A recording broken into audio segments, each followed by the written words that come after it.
Hi friends, എല്ലാവർക്കും പുതിയൊരു വീഡിയോയിലേക്ക് സ്വാഗതം. ഞാൻ ജിനു, സിവിൽ എഞ്ചിനീയറാണ്. ഇന്നത്തെ ഈ വീഡിയോയിൽ നമ്മൾ പ്രധാനമായും സംസാരിക്കാൻ പോകുന്നത് നമ്മുടെ പലരുടെയും ലൈഫിൽ നമ്മൾ ഒരിക്കൽ മാത്രം നിർമ്മിക്കുന്ന ഒന്നാണ് നമ്മൾ താമസിക്കുന്ന വീട്, അല്ലേ? അപ്പോൾ ഈ വീട് നിർമ്മിക്കുന്ന സമയത്ത് നമ്മുടെ പല അശ്രദ്ധകളും അല്ലെങ്കിൽ പല അറിവില്ലായ്മയും വലിയ സാമ്പത്തിക നഷ്ടങ്ങൾ വരുത്തി വയ്ക്കാൻ സാധ്യതയുണ്ട്. ചില കാര്യങ്ങൾ ശ്രദ്ധിച്ചു കഴിഞ്ഞാൽ നമുക്ക് ഇങ്ങനെ ഉണ്ടാകുന്ന നഷ്ടങ്ങൾ ഒഴിവാക്കാനായിട്ട് സാധിക്കും. അങ്ങനെ നമ്മൾ ശ്രദ്ധിക്കേണ്ട പ്രധാനപ്പെട്ട 10 കാര്യങ്ങളെക്കുറിച്ചാണ് ഇന്നത്തെ ഈ വീഡിയോയിൽ സംസാരിക്കാൻ പോകുന്നത്.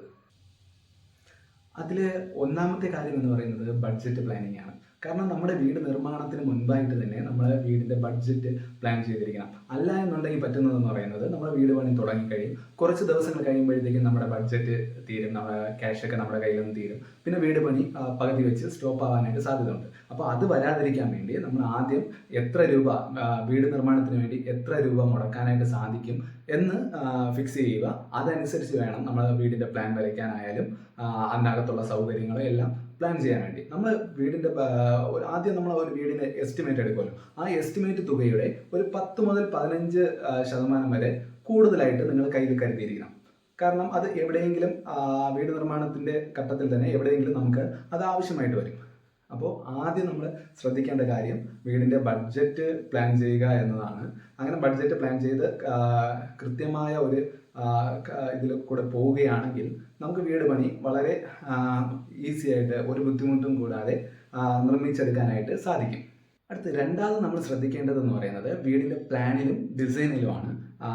നമ്മൾ പ്ലാൻ വരയ്ക്കുമ്പോൾ മാക്സിമം നമ്മൾ ലൈസൻസ് ഉള്ള ഒരു എഞ്ചിനീയറിൻ്റെ കയ്യിൽ തന്നെ കൊടുക്കാനായിട്ട് ശ്രദ്ധിക്കണം. കാരണം അവർക്കാവുമ്പോഴത്തേക്കും ഇപ്പോഴത്തെ നിയമങ്ങളും എല്ലാം അറിയായിരിക്കും. വീടിൻ്റെ സെറ്റ് ബാക്ക് അങ്ങനത്തെ കുറേ കാര്യങ്ങളൊക്കെ ഉണ്ട്. അതൊക്കെ വെച്ചായിരിക്കും അവർ പ്ലാൻ വരയ്ക്കുന്നത്.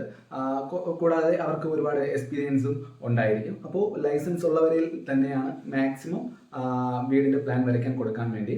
അതുപോലെ വീട് പ്ലാൻ വരച്ചതിന് ശേഷം നിങ്ങളും അത് നോക്കണം. നിങ്ങൾക്ക് മനസ്സിലായില്ലെന്നുണ്ടെങ്കിൽ വരച്ച ആളോട് അത് പറഞ്ഞ് മനസ്സിലാക്കി തരാൻ പറയണം. അപ്പോൾ ആ സമയത്ത് നിങ്ങൾക്ക് എന്തെങ്കിലും അഭിപ്രായമുണ്ടെങ്കിൽ ആ സമയത്ത് നിങ്ങൾക്ക് പറയാവുന്നതാണ്.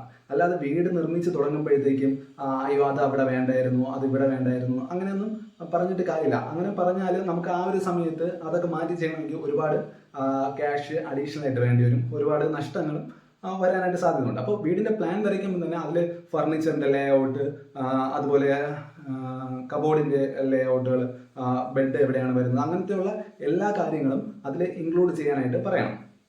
അപ്പോൾ ഇങ്ങനെയുള്ള കാര്യങ്ങൾ പ്ലാൻ വരയ്ക്കുമ്പോൾ തന്നെ നമ്മൾ ശ്രദ്ധിച്ചു കഴിഞ്ഞാൽ നമുക്ക് ഒരുപാട് നഷ്ടമുണ്ടാകാതെ വളരെ മനോഹരമായിട്ട് നമ്മുടെ വീട് നിർമ്മിച്ചെടുക്കാനായിട്ട് സാധിക്കും. അടുത്ത് മൂന്നാമത് വരുന്ന കാര്യം എന്ന് പറയുന്നത് സോയിൽ ടെസ്റ്റിംഗ് ആണ്, മണ്ണ് പരിശോധന. അതായത് നമ്മൾ എവിടെയാണ് വീട് വയ്ക്കുന്നത് ആ സ്ഥലത്തുള്ള മണ്ണിൻ്റെ ഉറപ്പും കാര്യങ്ങളൊക്കെ നമ്മൾ മനസ്സിലാക്കിയിരിക്കണം. അത് ഒരുപക്ഷെ നമുക്ക് മനസ്സിലാവണമെന്നില്ല. അത് നിങ്ങൾ എഞ്ചിനീയറിനെ കൊണ്ടുവന്ന് കാണിക്കുക. അവർ അത് നോക്കിയിട്ട് സോയിൽ ടെസ്റ്റ് വേണമെങ്കിൽ സോയിൽ ടെസ്റ്റ് ചെയ്തിട്ട് എങ്ങനെയാണോ അവർ അത് നോക്കിയിട്ട് അവിടെ ഏത് തരത്തിലുള്ള ഫൗണ്ടേഷനാണ് വേണ്ടതെന്ന് അവർ സജസ്റ്റ് ചെയ്യും. അതനുസരിച്ച് മാത്രം നിങ്ങളുടെ വീടിൻ്റെ ഫൗണ്ടേഷൻ ചെയ്യാൻ ശ്രദ്ധിക്കുക. പിന്നെ വീട് നമ്മൾ ഒരു നിലയാണെങ്കിലും ഫ്യൂച്ചറിൽ ഒരു നിലയും കൂടെ അതിൻ്റെ മുകളിൽ വരാനായിട്ട് സാധ്യതയുണ്ട് എന്നുള്ളൊരു രീതിയിൽ വേണം ഫൗണ്ടേഷൻ ചെയ്യാൻ. കാരണം നമ്മൾ പിന്നീട് വിചാരിച്ചു കഴിഞ്ഞാൽ നടക്കത്തില്ല. ഇപ്പോഴേ അതനുസരിച്ച് ചെയ്തു പോയി കഴിഞ്ഞാൽ നമുക്ക് വളരെ ബുദ്ധിമുട്ടില്ലാത്ത രീതിയിൽ ചെയ്തെടുക്കാനായിട്ട് സാധിക്കും. പിന്നെ ഈ മണ്ണ് പരിശോധിച്ചിട്ട് നമ്മൾ അതനുസരിച്ചുള്ള ഫൗണ്ടേഷൻ കൊടുക്കുമ്പോഴത്തേക്കും വീടിന് ഒരു കേടുപാടുകളും സംഭവിക്കില്ല. അല്ലാതെ മണ്ണ് പരിശോധിക്കാതെ മണ്ണിൻ്റെ ഒരു കാര്യങ്ങളും ശ്രദ്ധിക്കാതെ നമുക്ക് തോന്നുന്ന രീതിയിൽ ഒരു ചെറിയൊരു ഫൗണ്ടേഷനൊക്കെ അടിച്ച് ഒരു വീട് നിർമ്മിച്ചു കഴിഞ്ഞാൽ ഫ്യൂച്ചറിൽ ആ വീട്ടിൽ പൊട്ടലും വിള്ളലും അങ്ങനത്തെ പ്രശ്നങ്ങളൊക്കെ വരാനായിട്ട് സാധ്യതയുണ്ട്. അപ്പോൾ ഇങ്ങനെയുള്ള കാര്യങ്ങൾ നമ്മളൊന്ന് ശ്രദ്ധിച്ചു കഴിഞ്ഞാൽ നമുക്ക് നമ്മുടെ വീട് മനോഹരമാക്കി എടുക്കാനായിട്ട് സാധിക്കും. അടുത്ത് നാലാമതായിട്ട് ശ്രദ്ധിക്കേണ്ട കാര്യം എന്ന് പറയുന്നത് നമ്മൾ നിർബന്ധമായിട്ടും വീടിൻ്റെ ഒരു എസ്റ്റിമേറ്റ് തയ്യാറാക്കിയിരിക്കണം. കാരണം വീടിൻ്റെ എസ്റ്റിമേറ്റിൽ നമ്മൾ ഏത് മെറ്റീരിയലാണ് യൂസ് ചെയ്യുന്നത്, അങ്ങനെയുള്ള എല്ലാ കാര്യങ്ങളും A to Z കാര്യങ്ങളും നമ്മൾ അതിൽ ഉൾക്കൊള്ളിക്കാനായിട്ട് ശ്രമിക്കണം. അതനുസരിച്ച് വേണം നമ്മുടെ വീട് പണി സ്റ്റാർട്ട് ചെയ്യാനും. നമ്മൾ ഒരാളെ ഏൽപ്പിക്കുമ്പോഴത്തേക്കും നമ്മൾ ഒരാളെ വീട് പണി ചെയ്യുന്നതിന് വേണ്ടി ഏൽപ്പിക്കുമ്പോഴത്തേക്കും ഈ എസ്റ്റിമേറ്റ് വെച്ച് വേണം നിങ്ങൾ സംസാരിക്കാൻ. കാരണം നിങ്ങൾ സംസാരിച്ച് ഫൈനലൈസ് ചെയ്ത മെറ്റീരിയലുകളും സാധനങ്ങളൊക്കെയാണ് ഇതിൽ ഉള്ളത്. അപ്പോൾ അതനുസരിച്ച് വേണം നിങ്ങൾ വീട് പണി അയാൾക്ക് കൊടുക്കാനായിട്ട്. അല്ലാതെ സ്ക്വയർ ഫീറ്റ് റേറ്റ് അടിസ്ഥാനത്തിൽ മാത്രം വീട് നിർമ്മിക്കാനുള്ള കരാറ് വേറൊരാൾക്ക് കൊടുക്കാതിരിക്കുക. അങ്ങനെ ചെയ്തു കഴിഞ്ഞാൽ അവർക്ക് ഇഷ്ടമുള്ള മെറ്റീരിയൽ കൊണ്ടുവച്ച് വീട് ചെയ്യും. നിങ്ങൾക്ക് പ്രത്യേകിച്ച് അതിൽ അഭിപ്രായങ്ങളോ ഒന്നും പറയാനായിട്ട് സാധിക്കത്തില്ല. അതുകൊണ്ട് ആദ്യം വീടിൻ്റെ എസ്റ്റിമേറ്റ് വിശദമായി തന്നെ നിങ്ങൾ ചെയ്യുക. അതനുസരിച്ച് തന്നെ വീട് പണി ചെയ്യാനായിട്ട് ശ്രമിക്കുക. ഇനി അഞ്ചാമത്തെ കാര്യം എന്ന് പറയുന്നത് ഞാൻ നേരത്തെ പറഞ്ഞതുപോലെ തന്നെയാണ്. നമ്മുടെ വീട് പണി ഒരാൾക്ക് കൊടുക്കുമ്പോഴത്തേക്കും കരാർ അടിസ്ഥാനത്തിൽ ചെയ്യാനായിട്ട് നൽകുമ്പോഴത്തേക്കും നമ്മൾ അവരിൽ നിന്ന് എഗ്രിമെൻ്റ് എഴുതി വാങ്ങാം. അതായത് നമ്മളെ എസ്റ്റിമേറ്റിൽ പറഞ്ഞിട്ടുള്ള എല്ലാ മെറ്റീരിയലും ഉപയോഗിച്ചിട്ടുള്ള രീതിയിൽ അവരിൽ നിന്ന് ചെയ്യുന്ന രീതി, ഓരോ ഘട്ടത്തിലും എത്ര രൂപയാണ് പേയ്മെൻ്റ് ആയിട്ട് നൽകുന്നത്, അങ്ങനെയുള്ള കാര്യങ്ങളെല്ലാം അവരിൽ നിന്ന് എഴുതി വാങ്ങണം. അതായത് A to Z കാര്യങ്ങൾ, ഫൗണ്ടേഷൻ മുതൽ അത് വീട് നിർമ്മിച്ച് താക്കോല് കയ്യിൽ തരുന്നത് വരെയുള്ള കാര്യങ്ങൾ ആ എഗ്രിമെൻറ്റിൽ ഉണ്ടായിരിക്കണം. അതോടൊപ്പം അതിൽ വരേണ്ട മറ്റു കാര്യങ്ങളാണ് ഏതൊക്കെ മെറ്റീരിയലാണ് യൂസ് ചെയ്യുന്നത്, അതായത് സിമെൻറ്റ് ഏത്, അതിലുപയോഗിക്കുന്ന കമ്പി ഏതാണ്, കല്ല് ഏതാണ്, അങ്ങനെയുള്ള കാര്യങ്ങൾ, പിന്നെ ഇലക്ട്രിക് സാധനങ്ങൾ അതിൻ്റെ ബ്രാൻഡ് ഏതാണ്, അങ്ങനെയുള്ള കാര്യങ്ങളെല്ലാം എഗ്രിമെൻറ്റിൽ ഉണ്ടായിരിക്കണം. പിന്നെ വരേണ്ടത് എത്ര മാസത്തിനകത്താണ് വീട് പണി ചെയ്ത് പൂർത്തീകരിച്ച് നിങ്ങൾക്ക് തരുന്നത്, അങ്ങനെയുള്ള കാര്യങ്ങൾ ഫുൾ ഡീറ്റെയിൽസ് ആ എഗ്രിമെൻറ്റിൽ ഉണ്ടായിരിക്കണം. അങ്ങനെ എഗ്രിമെൻറ്റിൽ ഫുൾ ഡീറ്റെയിൽസ് ഉണ്ടെങ്കിൽ നിങ്ങൾക്ക് വളരെ ബുദ്ധിമുട്ടില്ലാത്ത രീതിയിൽ വീട് പണി ചെയ്ത് തീർക്കാനായിട്ട് സാധിക്കും. കാരണം നിങ്ങൾ എഗ്രിമെൻറ്റ് നോക്കി ആ കാര്യങ്ങൾ നടക്കുന്നുണ്ടോ എന്ന് മാത്രം ചെക്ക് ചെയ്താൽ മതി. ഈ എഗ്രിമെൻറ്റ് പ്രോപ്പറായിട്ട് ഇല്ല എന്നുണ്ടെങ്കിൽ വരാൻ പോകുന്ന പ്രശ്നം എന്ന് വെച്ചാൽ പിന്നെ അവർക്ക് ഇഷ്ടമുള്ള ഏതെങ്കിലും മെറ്റീരിയൽ വെച്ച് വീട് പണിയും. അപ്പോൾ നമുക്കത് ചോദ്യം ചെയ്യാനുള്ള അവകാശം ഇല്ലാതായി വരും. അപ്പോൾ അത് ഒഴിവാക്കാൻ വേണ്ടിയാണ് എഗ്രിമെൻറ്റിൽ എല്ലാ കാര്യങ്ങളും ഉൾക്കൊള്ളിച്ചുകൊണ്ട് നല്ലൊരു രീതിയിലുള്ള എഗ്രിമെൻറ്റ് തയ്യാറാക്കണം എന്ന് പറഞ്ഞത്. ഇനി ആറാമതായിട്ട് നമ്മൾ ശ്രദ്ധിക്കേണ്ട കാര്യം എന്ന് പറയുന്നത് മെറ്റീരിയലുകളുടെ ഗുണമേന്മയാണ്. അതായത് നമ്മൾ എഗ്രിമെൻ്റൊക്കെ കൊടുത്തു എന്നുള്ള കാര്യം, എഗ്രിമെൻ്റൊക്കെ അവരിൽ നിന്ന് വാങ്ങി എന്നുള്ള കാര്യം ശരി തന്നെയാണ്. എന്നിരുന്നാലും അവർ കൊണ്ടുവരുന്ന മെറ്റീരിയലുകളെല്ലാം നമ്മളെ എഗ്രിമെൻറ്റിൽ പറഞ്ഞതുപോലത്തെ സാധനങ്ങളാണോ എന്ന് നമ്മൾ ക്രോസ് ചെക്ക് ചെയ്യേണ്ടതുണ്ട്. അത് നമ്മുടെ കടമയാണ്. പിന്നെ അതുപോലെ അതിൻ്റെ എക്സ്പയറി ഡേറ്റ്, സിമെൻ്റൊക്കെ എടുക്കുമ്പോഴത്തേക്കും ഒരുപാട് പഴക്കമുള്ള സിമെൻറ്റുകളൊന്നും ചിലപ്പോൾ എഗ്രിമെൻറ്റിൽ വെച്ചിരിക്കുന്ന ഇപ്പോൾ രാംകോ സിമെൻ്റാണ് നിങ്ങളുടെ വീട് നിർമ്മാണത്തിന് വേണ്ടി ഉപയോഗിക്കുന്നതെന്ന് പറഞ്ഞ് എഗ്രിമെൻറ്റിൽ വെച്ചിട്ടുണ്ടായിരിക്കും. എന്ന് പറഞ്ഞ് ആ സിമെൻറ്റ് ഒരുപാട് പഴക്കമുള്ള സിമെൻറ്റ് ആവാൻ പാടില്ലല്ലോ. അപ്പോൾ അതൊക്കെ ചെക്ക് ചെയ്യേണ്ടത് നമ്മുടെ കടമയാണ്. അങ്ങനെയുള്ള കാര്യങ്ങൾ ചെക്ക് ചെയ്യണം. എഗ്രിമെൻറ്റിൽ പറഞ്ഞതനുസരിച്ചുള്ള ബ്രാൻഡിലുള്ള മെറ്റീരിയൽ ആണോ വരുന്നതെന്ന് ചെക്ക് ചെയ്യണം. M-Cent ആയാലും P-Cent ആയാലും ഒക്കെ നല്ല ഗുണമേന്മയുള്ളതാണോ എന്നൊക്കെ നമ്മൾ ചെക്ക് ചെയ്യേണ്ടത് ആവശ്യമാണ്. അപ്പോൾ അങ്ങനെയുള്ള കാര്യങ്ങളൊക്കെ നമ്മൾ ചെക്ക് ചെയ്യുമ്പോഴത്തേക്കും നമ്മുടെ വീട് പണി വളരെ സുരക്ഷിതമായി തന്നെ നടക്കും. ഇനി എട്ടാമതായിട്ട് ശ്രദ്ധിക്കേണ്ട കാര്യം എന്ന് പറയുന്നത് സൈറ്റിൻ്റെ മേൽനോട്ടം ഉടമ തന്നെ നിർവഹിക്കേണ്ടതാണ്. അതിന് മറ്റൊരാളെ ഏൽപ്പിക്കേണ്ട കാര്യമില്ല. ഇനി നിങ്ങൾക്ക് അറിഞ്ഞൂടെന്ന് പറഞ്ഞ് മാറി നിൽക്കേണ്ട കാര്യമില്ല. കാരണം നമ്മൾ എഗ്രിമെൻറ്റിൽ എല്ലാ ഡീറ്റെയിലും കറക്റ്റായിട്ട് വെച്ചിട്ടുണ്ട്.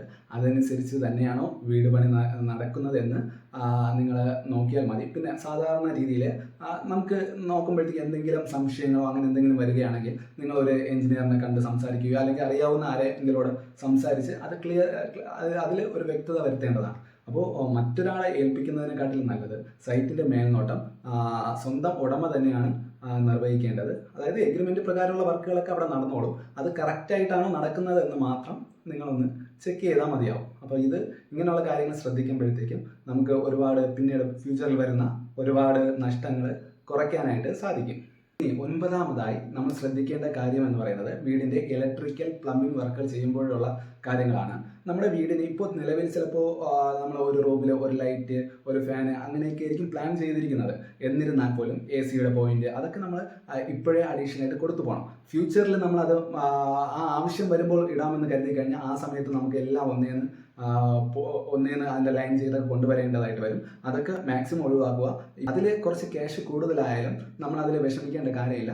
അങ്ങനെയുള്ള കാര്യങ്ങൾ, അതായത് AC-യുടെ പോയിന്റ്, ഇപ്പോൾ വാഷിംഗ് മെഷീൻ വരണമെങ്കിൽ അതിൻ്റെ പോയിന്റ്, അങ്ങനത്തെ കാര്യങ്ങളെല്ലാം, ഹീറ്ററിൻ്റെ പോയിന്റ്, അങ്ങനെയുള്ള കാര്യങ്ങളെല്ലാം നമ്മളിപ്പോൾ വച്ചില്ലെങ്കിൽ പോലും അങ്ങനെയുള്ള പോയിന്റുകളെല്ലാം നിർബന്ധമായി കൊടുക്കണം. അതേപോലെ ഇലക്ട്രിക്കൽ വെഹിക്കിൾ, വീട്ടിൽ ഇലക്ട്രിക്കൽ വാഹനം ഇല്ലെങ്കിൽ പോലും നമ്മളെ വീടിൻ്റെ പുറത്ത് ഇലക്ട്രിക്കൽ വാഹനങ്ങൾ ചാർജ് ചെയ്യാനുള്ള ഒരു പോയിന്റ് കൊടുക്കണം. പ്ലംബിങ്ങിനായാലും ഇങ്ങനെയുള്ള വാഷിംഗ് മെഷീൻ്റെ പോയിന്റ്, വാഷിംഗ് മെഷീൻ ഇല്ലെങ്കിലും അതിൻ്റെ പോയിന്റ് കൊടുക്കണം. അങ്ങനെ നമുക്ക് കൊടുക്കേണ്ട പോയിന്റുകളെല്ലാം, ഒരു വീടിന് ആവശ്യമായിട്ടുള്ള കൊടുക്കേണ്ട പോയിന്റുകളെല്ലാം കൊടുക്കണം. പിന്നെ അത് ഉപയോഗിക്കാത്തത് പിന്നീടുള്ള കാര്യം. ചിലപ്പോൾ നമുക്ക് ഇപ്പോൾ അത് ഉപയോഗിക്കാനുള്ള അല്ലെങ്കിൽ ഹീറ്റർ വാങ്ങാനുള്ളതോ AC വാങ്ങാനോ ക്യാഷ് ഉണ്ടാവുക എന്ന് വരത്തില്ല.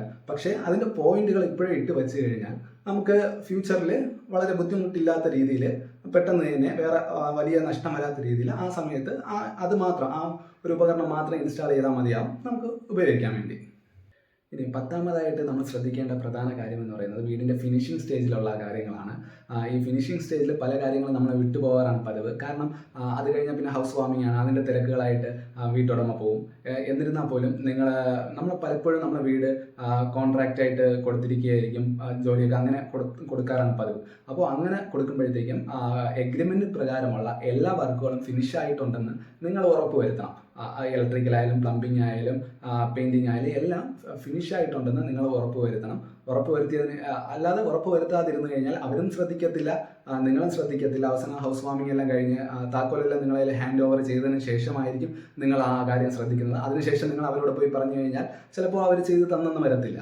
അതുകൊണ്ട് ആ എഗ്രിമെൻറ്റ് സമയം തീരുന്നതിന് മുമ്പായിട്ട് തന്നെ നിങ്ങൾ ഈ കാര്യങ്ങളെല്ലാം പരിശോധിച്ച് എല്ലാം ഫിനിഷ് ആയിട്ടുണ്ടെന്ന് ഉറപ്പ് വരുത്തേണ്ടതാണ്. അപ്പോൾ ഞാൻ പറഞ്ഞ കാര്യങ്ങളെല്ലാം നിങ്ങൾക്ക് മനസ്സിലായെന്ന് കരുതുന്നു. ഇതുപോലെ നമ്മുടെ വീട്ടിൽ ചെറിയ ചെറിയ കാര്യങ്ങൾ ശ്രദ്ധിച്ചു കഴിഞ്ഞാൽ വളരെ വലിയ നഷ്ടങ്ങളൊക്കെ ഒഴിവാക്കിക്കൊണ്ട് വളരെ മനോഹരമാക്കി തന്നെ നമുക്ക് വീട് പണി ചെയ്ത് തീർക്കാനായിട്ട് സാധിക്കും. വീടുകളുമായിട്ട് ബന്ധപ്പെട്ട വീഡിയോകളായിരിക്കും ഈ ചാനലിൽ കൂടുതലായിട്ട് വരുന്നത്.